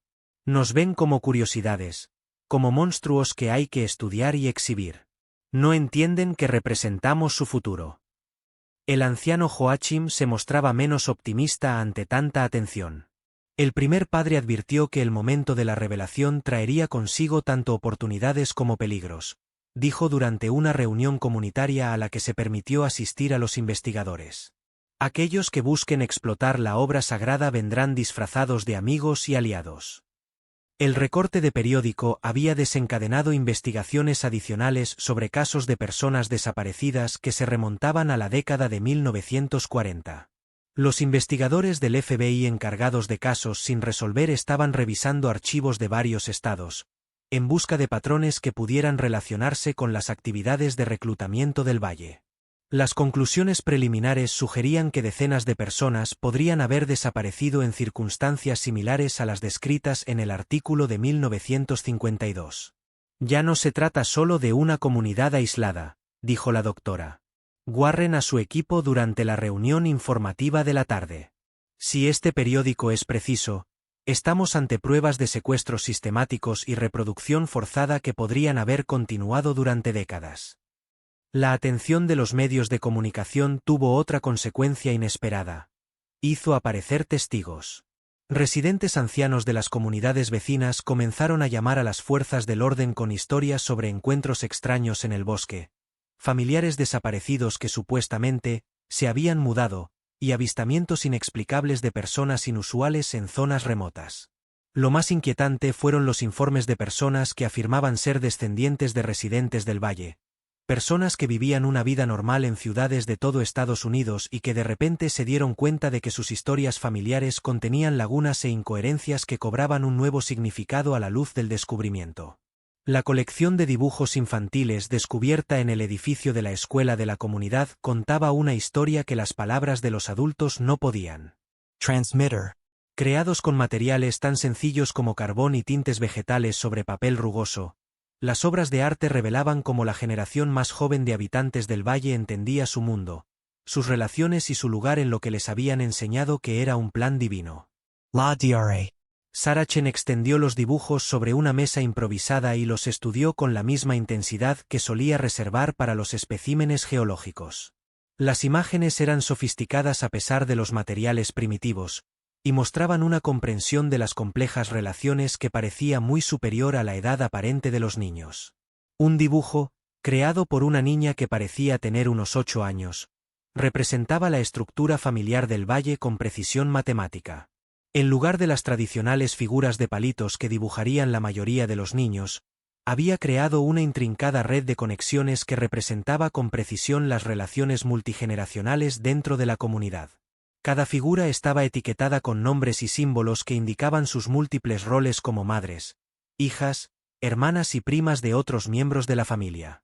«Mira esto», dijo James, señalando un dibujo que mostraba el valle desde una perspectiva aérea. «Esta niña nunca ha salido del valle, nunca lo ha visto desde arriba, pero las proporciones y los detalles geográficos son sorprendentemente precisos». El autor parecía ser un niño de unos 10 años, y su representación incluía detalles que requerían un sofisticado conocimiento de la topografía y las relaciones espaciales. Más inquietante aún, el dibujo incluía elementos que no eran visibles desde el nivel del suelo: cuevas ocultas, fuentes de agua subterráneas y lo que parecían ser estructuras ocultas repartidas por todo el valle. El Dr. Warren estaba examinando una serie de retratos que mostraban cómo los niños percibían sus propias diferencias físicas. En lugar de representarse a sí mismos como inusuales o deformes, habían dibujado sus rasgos alargados, sus ojos agrandados y su estructura ósea modificada como rasgos hermosos y deseables. Un autorretrato incluía una nota escrita con letra cuidadosa: «Tengo la suerte de tener una vista que ve en la oscuridad y unos oídos que oyen los susurros de la sangre». Los niños eran igualmente extraordinarios. A diferencia de los niños típicos, que pueden ser tímidos o asustarse ante los desconocidos, los jóvenes habitantes del valle se acercaban a los investigadores con una inteligencia curiosa y una confianza inquietante. Hablaban con los mismos tonos armónicos que los adultos, pero su vocabulario y su comprensión conceptual parecían muy avanzados para su edad aparente. Una niña llamada Ruth, aparentemente en honor a una de las hijas de Morrison, entabló una conversación con la doctora Warren que reveló la profundidad de su adoctrinamiento y educación. El primer padre enseñó que el conocimiento debe preservarse y transmitirse a través de la sangre sagrada, explicó, con sus ojos demasiado grandes fijos en la genetista. Cada generación aprende más que la anterior, recuerda con mayor claridad y comprende más profundamente. ¿Qué aprendéis sobre el mundo exterior?, preguntó la doctora Warren, tratando de mantener un tono de voz suave y no amenazante. «Aprendemos que la gente de fuera ha olvidado su propósito», respondió Ruth sin dudar. «Mezclan su sangre sin cuidado, debilitan a sus hijos con pensamientos corruptos y pierden los dones que Dios destinó a la humanidad. Pero no son malvados, solo ignorantes. Cuando llegue el momento, les enseñaremos a recordar». Marcus estaba estudiando un dibujo que representaba lo que parecía ser una ceremonia o un ritual. Varias generaciones de habitantes del valle estaban dispuestas en círculo alrededor de una figura central que llevaba elaboradas decoraciones y sostenía lo que parecían herramientas ceremoniales. La imagen estaba firmada por un niño llamado Abel e incluía notas detalladas que explicaban la ceremonia de elección, que marcaba la transición de la infancia a la edad reproductiva. «Tienen rituales formales para la selección de pareja», explicó Marcus a los demás investigadores. «Se basan en la compatibilidad genética determinada por los ancianos de la comunidad. A los niños se les enseña desde una edad temprana cuál es su papel futuro en la preservación de lo que ellos llaman pureza de sangre». El dibujo más inquietante fue creado en colaboración por varios niños y mostraba su visión del futuro. El valle estaba representado como el centro de una red en expansión que se extendía por todos los continentes, con líneas de conexión que se extendían a las principales ciudades del mundo.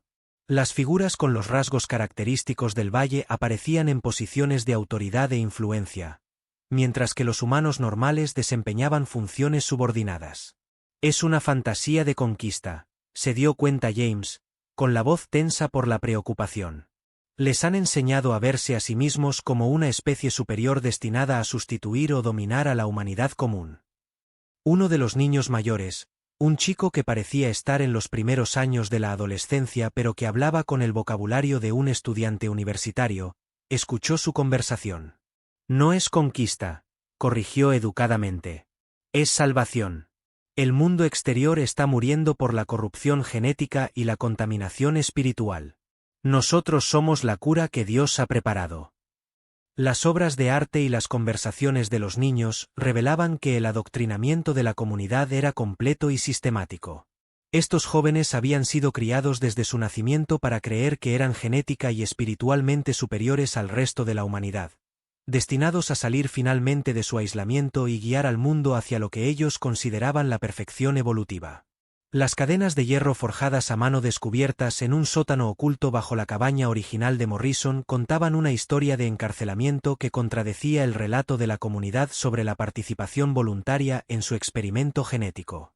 El metal mostraba signos de uso intensivo, con marcas de desgaste que sugerían que habían inmovilizado a seres humanos durante largos periodos de tiempo. Más inquietantes aún eran las modificaciones que se habían realizado a lo largo de las décadas. Eslabones adicionales, mecanismos de cierre mejorados y puntos de anclaje que indicaban un enfoque sistemático para impedir la fuga. El Dr. Warren examinó las restricciones con creciente horror mientras el agente Mills documentaba cada pieza como prueba. No son solo artefactos históricos, observó Warren. Algunas de estas modificaciones son recientes. Este sistema se ha mantenido y mejorado a lo largo de generaciones. El descubrimiento de las cadenas había desencadenado una crisis en la comunidad del Valle que el equipo de Sarah estaba presenciando de primera mano. Lo que parecía ser una sociedad unida guiada por creencias compartidas se estaba fracturando a lo largo de líneas generacionales a medida que los investigadores federales descubrían pruebas de coacción y violencia que contradecían la historia oficial de la comunidad. Una joven llamada Naomi, que parecía tener unos 20 años, se había acercado en privado al Dr. Warren después del descubrimiento de las cadenas. Sus rasgos alargados mostraban las mismas modificaciones genéticas que los demás habitantes, pero sus ojos tenían algo que los demás no tenían: miedo.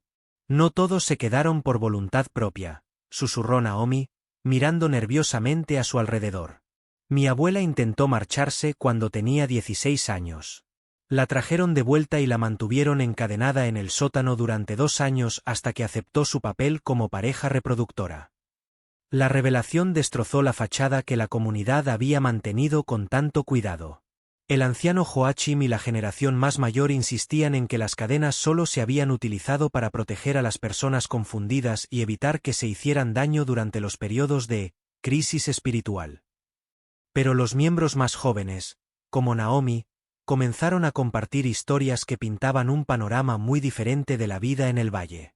Mike se vio atrapado entre las narrativas contradictorias, con su autoridad como portavoz de la generación actual socavada por el creciente descontento. La labor sagrada requería sacrificio, dijo durante una acalorada reunión comunitaria a la que los investigadores pudieron asistir. Algunas personas necesitaban orientación para comprender su propósito en el plan de Dios. ¿Te refieres a que algunas personas necesitaban ser esclavizadas?, replicó un joven llamado Caleb, cuyas modificaciones genéticas eran menos pronunciadas que las de otros de su generación. Mi madre me habló de las salas de castigo, de lo que les sucedía a quienes cuestionaban las asignaciones de reproducción. Las cadenas se convirtieron en un punto focal del conflicto interno de la comunidad. Los partidarios del sistema tradicional argumentaban que la restricción ocasional había sido necesaria para preservar el experimento genético que les había dado sus habilidades mejoradas. Los opositores veían las restricciones como una prueba de abuso sistemático que invalidaba cualquier afirmación de propósito divino o superioridad genética. El equipo del Dr. Warren descubrió pruebas adicionales ocultas por todo el asentamiento. Habitaciones con puertas reforzadas, celdas de aislamiento excavadas en las paredes rocosas del valle y documentación que demostraba que los intentos de fuga habían sido habituales a lo largo de la historia de la comunidad. La romántica narrativa de la participación voluntaria en un experimento divino comenzó a desmoronarse bajo el peso de las pruebas físicas. 17 personas han intentado marcharse definitivamente desde 1950, reveló Naomi durante una entrevista privada. 3 lo consiguieron. Los demás fueron traídos de vuelta y sometidos a lo que los ancianos llamaban procedimientos correctivos, aislamiento, medicación que afectaba a su pensamiento y, finalmente, cadenas si los otros métodos fallaban. La división dentro de la comunidad se agudizó a medida que los investigadores federales continuaban su trabajo. Algunos habitantes, en particular los de la generación más mayor y los que ocupaban puestos de autoridad, sostenían que el valle representaba el futuro evolutivo de la humanidad y que cualquier sacrificio estaba justificado por el bien común.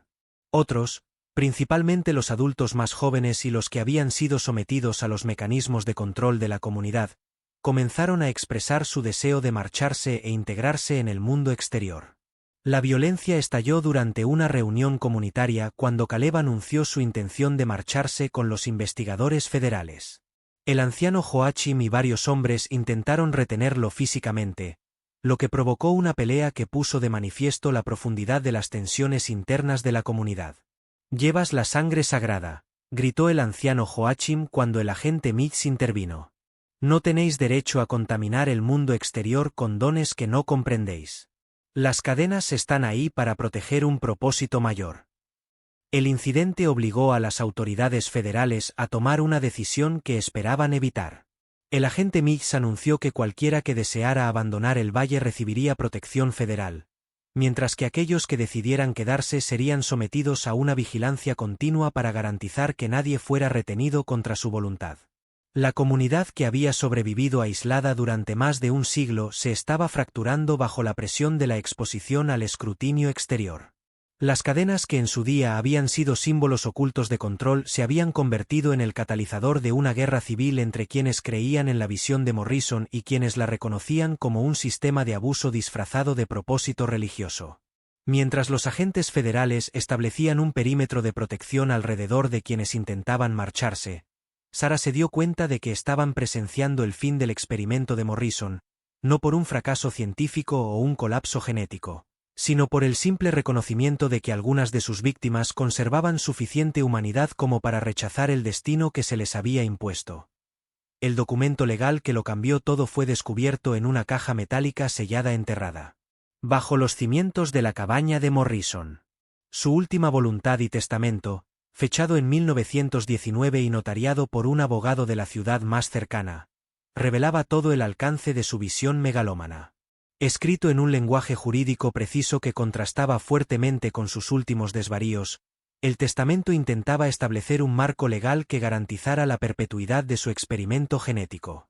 Yo, Ezequiel Morrison, en pleno uso de mis facultades mentales y físicas, establezco por la presente este fideicomiso sagrado para la preservación y el avance de la línea de sangre pura que Dios ha elegido crear a través de mis entrañas, comenzaba el documento. El agente Mitz leyó en voz alta el lenguaje arcaico a un equipo de abogados federales que se había reunido apresuradamente para abordar las cuestiones legales sin precedentes que planteaba el descubrimiento del valle. El testamento designaba el valle como «zona de preservación genética», que debía ser administrada por los descendientes de Morrison de acuerdo con estrictos protocolos de reproducción que él mismo había esbozado con espeluznantes detalles.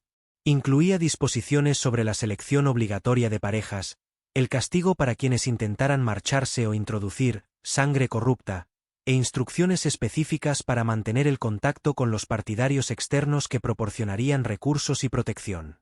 Esto no es solo un testamento, observó la fiscal federal Janet Walsh, que había sido enviada desde Washington para ocuparse del caso.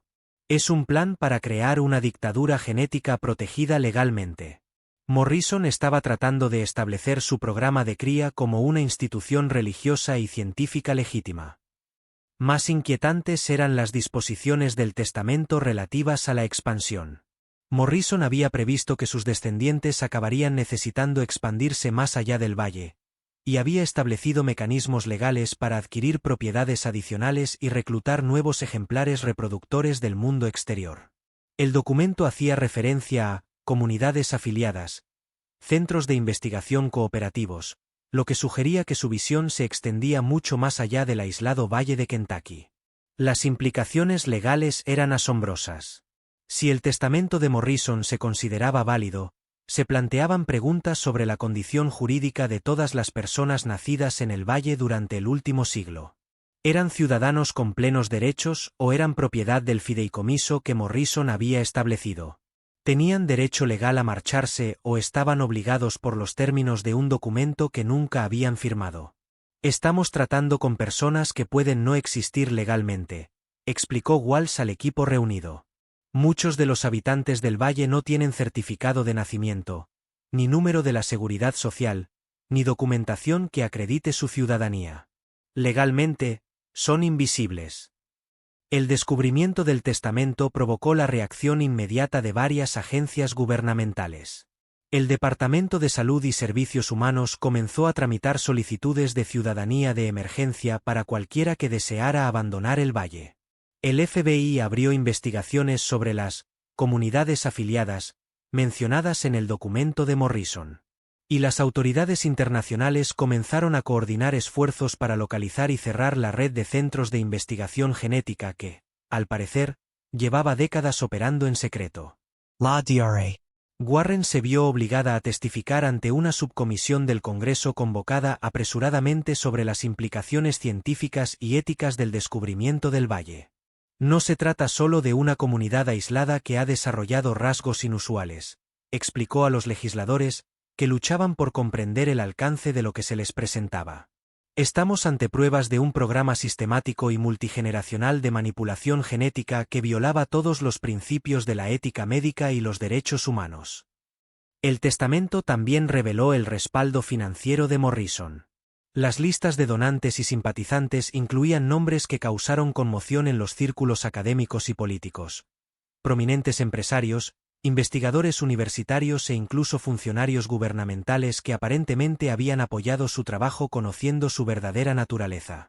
Algunas de estas personas aún vivían, y los investigadores federales comenzaron el complejo proceso de desentrañar una conspiración que abarcaba varios continentes y generaciones. Maike y el anciano Joachim insistieron en que el testamento de Morrison representaba un pacto sagrado que no podía ser roto por autoridades externas. La visión del primer padre fue bendecida por Dios, argumentó Maike durante el proceso judicial. Ningún tribunal terrenal tiene autoridad para anular un mandamiento divino. Pero otros miembros de la comunidad veían el testamento de otra manera. Naomi, que se había convertido en portavoz no oficial de quienes querían marcharse, testificó que el documento demostraba que la comunidad se había construido sobre un fraude legal y un abuso sistemático. Nunca participamos voluntariamente en un experimento religioso, declaró a los investigadores federales. Éramos prisioneros de un sistema diseñado para tratar a los seres humanos como ganado. El caso atrajo la atención internacional de organizaciones de derechos humanos, juristas y grupos religiosos. El Vaticano emitió un comunicado en el que condenaba la teología de Morrison como herética. La Comisión de Derechos Humanos de las Naciones Unidas abrió una investigación sobre la red de centros de investigación genética. Y los expertos jurídicos debatieron si el testamento de Morrison representaba un caso único de esclavitud hereditaria que de alguna manera había sobrevivido hasta la era moderna. Mientras las autoridades federales trabajaban para desentrañar las complejidades legales, una cosa quedó clara: el testamento de Morrison era mucho más que un documento personal.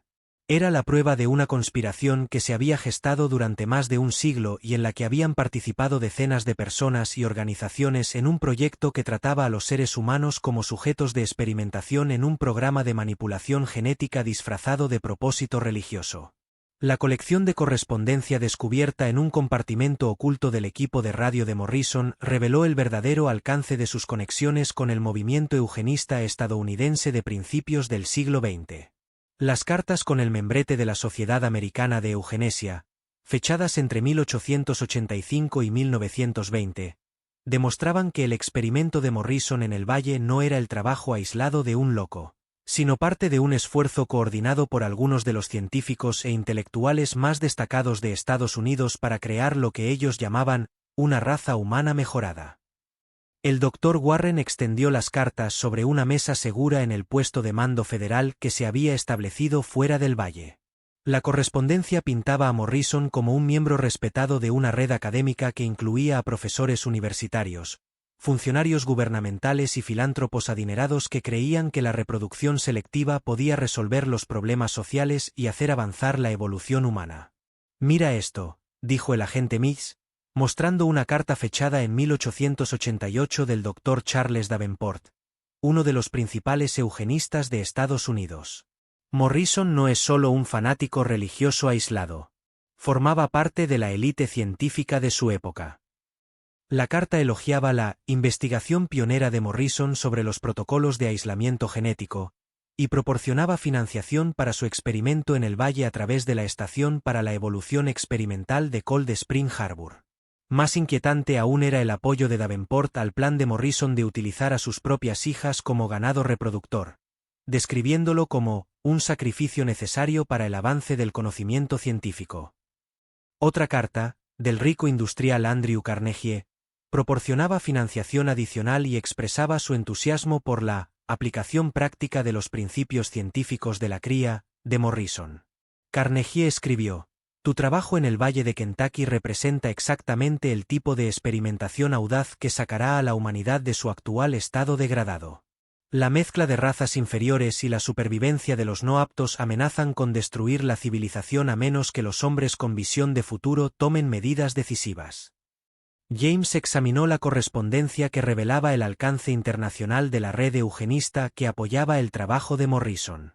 Las cartas de investigadores de Alemania, Argentina y Europa del Este mostraban que el experimento del Valle estaba relacionado con proyectos similares en todo el mundo. Estos científicos compartían datos, intercambiaban material genético y coordinaban sus esfuerzos para crear lo que creían que serían formas superiores de humanidad. Esto es anterior a la Alemania nazi en décadas, se dio cuenta James con creciente horror. El movimiento eugenista internacional estaba bien establecido y financiado mucho antes de que Hitler llegara al poder. Una carta de 1915 reveló la participación de Morrison en programas de esterilización forzada que se estaban llevando a cabo en todo Estados Unidos. Había sido consultor de instituciones estatales responsables de esterilizar a miles de personas consideradas genéticamente no aptas, entre ellas discapacitados mentales, delincuentes y miembros de grupos minoritarios. La DRA.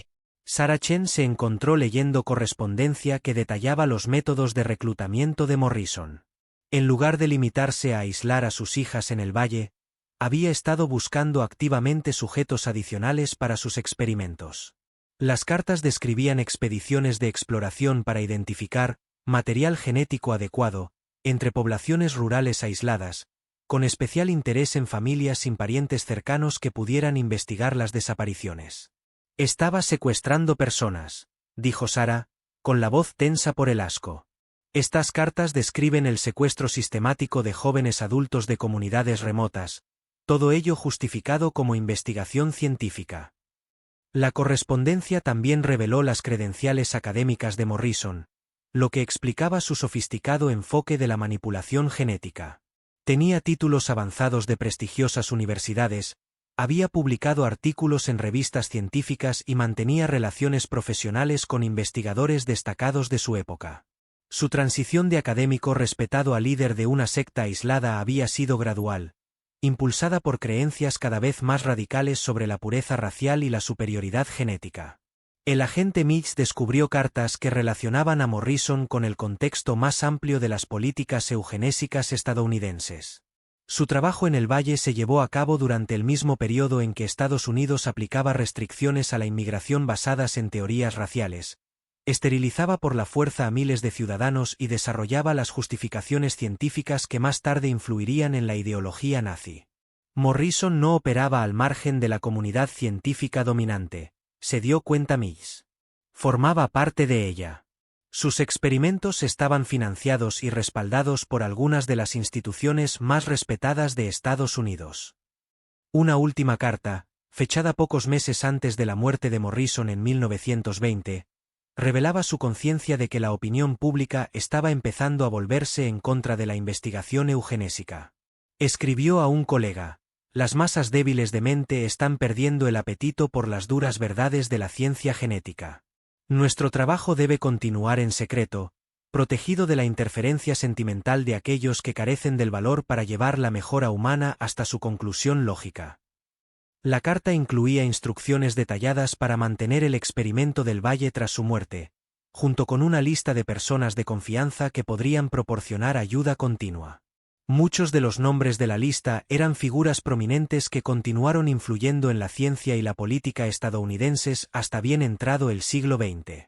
A medida que el equipo de investigación analizaba las implicaciones de la correspondencia de Morrison, se dieron cuenta de que se enfrentaban a pruebas de una conspiración que había moldeado la política y el pensamiento científico estadounidenses durante generaciones.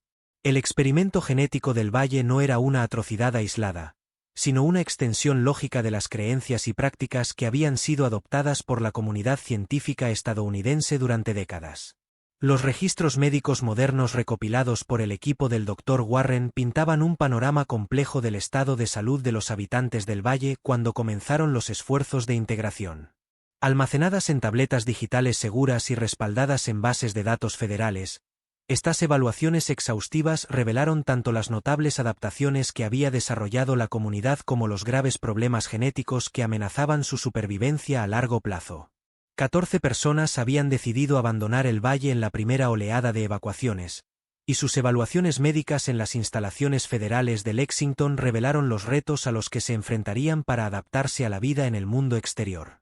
Sus capacidades sensoriales mejoradas, que les permitían ver con claridad en la penumbra y oír sonidos en frecuencias inaccesibles para los seres humanos normales, se convirtieron en discapacidades dolorosas en entornos con iluminación artificial y contaminación acústica urbana.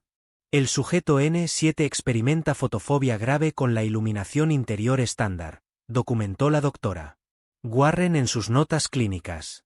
Incluso las bombillas fluorescentes tenues le causan dolor inmediato y desorientación. Necesita gafas con filtros especiales y una iluminación modificada para funcionar en entornos interiores normales.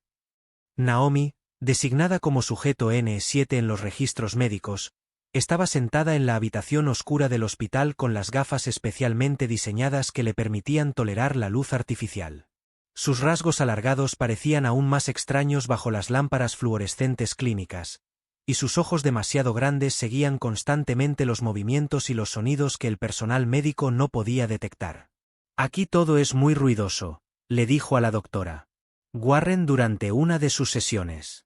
El zumbido eléctrico de las paredes, las vibraciones del tráfico a varias manzanas de distancia, incluso los latidos y la respiración de las personas. Es abrumador. En el Valle, aprendimos a filtrar e interpretar todos los sonidos. Aquí, no puedo desconectarme. Los registros médicos revelaron dificultades similares para otros evacuados. Su metabolismo mejorado, adaptado a la dieta y al entorno específicos del Valle, tenía dificultades para asimilar los alimentos procesados y los contaminantes urbanos. Varias personas desarrollaron reacciones alérgicas graves a productos químicos comunes que se encuentran en productos de limpieza, perfumes y gases de escape de vehículos. Más preocupantes fueron las evaluaciones psicológicas. La visión del mundo de los evacuados había sido moldeada por generaciones de aislamiento y adoctrinamiento. Les costaba entender conceptos como los derechos individuales, la autonomía personal y la igualdad de género, fundamentales en la sociedad moderna. Su comportamiento social, adaptado a una comunidad cerrada en la que todos estaban emparentados, resultaba problemático en las interacciones con desconocidos. El sujeto C12 sigue expresando la creencia de que su herencia genética lo hace superior al personal médico, señaló el Dr. Warren sobre Caleb, uno de los evacuados más jóvenes. Se agita cuando las enfermeras intentan atenderlo, afirmando que la sangre corrupta no debe tocar el linaje puro. La terapia de integración está mostrando avances limitados. Los registros médicos también documentaban los graves problemas de salud que décadas de endogamia habían creado bajo la superficie de las adaptaciones. Aunque la comunidad había desarrollado sentidos más agudos y una estructura ósea modificada, sufría de un sistema inmunológico comprometido, dificultades reproductivas y trastornos neurológicos que no eran evidentes a simple vista. Las tasas de fertilidad entre los evacuados son extremadamente bajas, informó el Dr. Warren al Comité Federal de Supervisión. Las mujeres muestran patrones de ovulación irregulares y altas tasas de complicaciones en el embarazo. Los hombres tienen un recuento de espermatozoides significativamente reducido y anomalías genéticas que hacen improbable la reproducción exitosa. Los registros revelaron que la comunidad del Valle se enfrentaba a un colapso genético a pesar de sus aparentes adaptaciones. El mismo aislamiento que les había permitido desarrollar rasgos únicos los estaba llevando a la extinción debido a la acumulación de daños genéticos que ya no podían ser compensados por el pequeño tamaño de su población. Las evaluaciones educativas arrojaron resultados igualmente complejos. Los evacuados demostraron una inteligencia notable en ciertas áreas, como el reconocimiento de patrones, el razonamiento espacial y el procesamiento sensorial, que superaban con creces las capacidades humanas normales. Sin embargo, carecían de conocimientos básicos sobre el mundo moderno, ya que habían sido educados según el plan de estudios modificado de Morrison, que hacía hincapié en la teoría genética y la doctrina religiosa, mientras ignoraba la ciencia, la historia y la cultura contemporáneas. El sujeto R3 puede realizar cálculos matemáticos complejos mentalmente, pero nunca ha oído hablar de Internet, señaló la doctora Patricia Ross, especialista cognitiva que trabajaba con los evacuados. Entiende principios genéticos avanzados, pero cree que la Tierra solo tiene 6.000 años y que los dinosaurios vivieron junto a los humanos. El programa de integración se enfrentó a dilemas éticos sin precedentes en los servicios sociales. ¿Cómo se ayuda a personas que han sido educadas para creer que son genéticamente superiores a todos los que les rodean a adaptarse a la sociedad moderna? ¿Cómo se proporciona tratamiento de salud mental a individuos cuya identidad se basa en conceptos que la sociedad mayoritaria considera abominables? Algunos evacuados hicieron progresos notables. Naomi, a pesar de sus dificultades sensoriales, se matriculó en cursos universitarios en línea y comenzó a estudiar biología con el objetivo de comprender su propio patrimonio genético desde una perspectiva científica en lugar de religiosa. Otros, como Caleb, lucharon contra la depresión y la ira al darse cuenta de hasta qué punto su educación los había aislado de la comunidad humana en general. Los historiales médicos se convirtieron en una hoja de ruta para comprender cómo las poblaciones aisladas podían adaptarse a cuellos de botella genéticos extremos, pero también sirvieron como advertencia sobre el coste humano de tales experimentos. Los habitantes del valle habían pagado sus rasgos únicos con una salud comprometida, una fertilidad reducida y daños psicológicos que quizá nunca se curarían por completo. El teléfono inteligente que el Dr. Warren le dio a Eden, de 18 años, representaba más que un simple dispositivo tecnológico. Era un puente entre dos mundos y un símbolo de las opciones a las que se enfrentaba la generación más joven del valle. El dispositivo, cargado con aplicaciones educativas y un acceso a Internet cuidadosamente filtrado, descansaba en las manos alargadas de Eden como un artefacto de una civilización alienígena, que en muchos sentidos lo era. Eden era una de las últimas niñas nacidas en el valle antes de la intervención federal, y sus modificaciones genéticas eran las más pronunciadas y documentadas hasta la fecha. Su cráneo era alargado, casi cónico, sus ojos eran enormes y capaces de percibir espectros de luz invisibles para los humanos normales, y sus extremidades eran tan largas que, a pesar de su corta edad, medía casi 2 metros. Pero era su inteligencia lo que realmente la distinguía. El dispositivo contiene acceso al conocimiento acumulado de tu especie, le dijo al Dr. Warren durante una de sus sesiones, con esa voz que tenía todos los habitantes del valle, con unos armónicos tan característicos. He estado leyendo sobre física cuántica, ingeniería genética y algo llamado redes sociales. Tu gente ha logrado cosas extraordinarias a pesar de sus limitaciones genéticas. El Dr. Warren estaba documentando la rápida adaptación de Eden a la tecnología como parte del estudio en curso sobre las capacidades cognitivas de los habitantes del valle. A las pocas semanas de recibir el smartphone, Eden había aprendido por sí misma a navegar por sitios web complejos, a utilizar plataformas educativas en línea e incluso a participar en foros científicos donde discutía teoría genética con investigadores universitarios que no tenían ni idea de sus orígenes. Procesa la información a una velocidad que desafía el entendimiento convencional, informó el Dr. Warren al Comité Federal de Supervisión. Su capacidad de reconocimiento de patrones le permite absorber y sintetizar en horas conceptos complejos que a los estudiantes normales les llevaría semanas dominar. Pero el teléfono inteligente también expuso a Eden a aspectos del mundo exterior que desafiaban todo lo que le habían enseñado sobre la pureza genética y la jerarquía humana. A través de interacciones en redes sociales cuidadosamente supervisadas, comenzó a entablar relaciones con jóvenes de todo el mundo que la trataban como una igual intelectual en lugar de como una superior genética. He estado comunicándome con un estudiante llamado Marcus, de Nigeria, que está estudiando bioquímica, dijo Eden al equipo de investigación durante una de sus evaluaciones periódicas. Su comprensión de la síntesis de proteínas es bastante sofisticada, a pesar de su evidente corrupción genética. Esto contradice las enseñanzas sobre las limitaciones intelectuales de los linajes impuros. El teléfono inteligente se convirtió en una fuente de conflicto dentro de la comunidad del Valle. Los miembros más ancianos, como Joachim, veían el dispositivo como una influencia corruptora que socavaría el compromiso de los jóvenes con su herencia genética.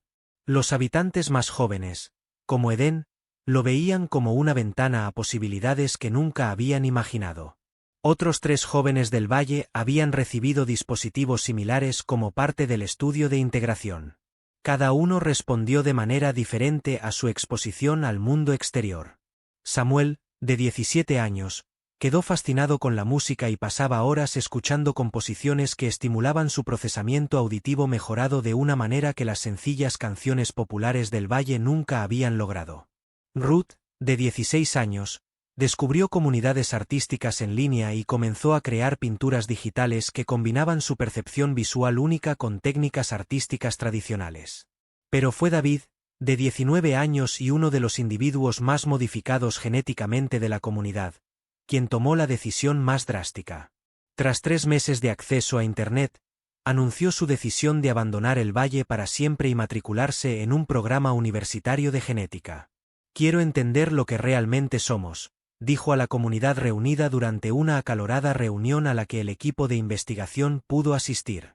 No a través de las interpretaciones religiosas del primer padre, sino a través de la ciencia real. Podríamos ayudar a la humanidad a comprender la adaptación genética, contribuir a la investigación médica y utilizar nuestros rasgos con fines beneficiosos. El anuncio dividió a la comunidad más profundamente que los anteriores conflictos sobre la evacuación. Algunos miembros más jóvenes consideraron la decisión de David como una traición a todo lo que sus antepasados habían sacrificado para crear.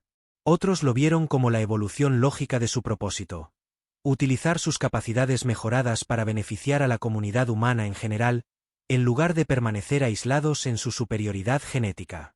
Maike, que luchaba por mantener su autoridad mientras la comunidad se enfrentaba a preguntas fundamentales sobre su futuro, abordó las crecientes divisiones durante lo que se convertiría en la última reunión comunitaria. La visión del primer padre incluía la eventual salida al mundo exterior, reconoció. Pero su intención era que saliéramos como líderes, como guías, como el siguiente paso en la evolución humana.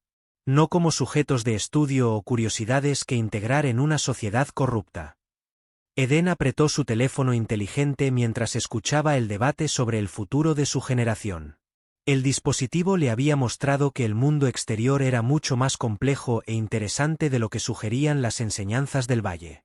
Más importante aún, la había conectado con jóvenes que valoraban la inteligencia y la creatividad por encima de la pureza genética, que juzgaban a los demás por sus acciones y no por su linaje.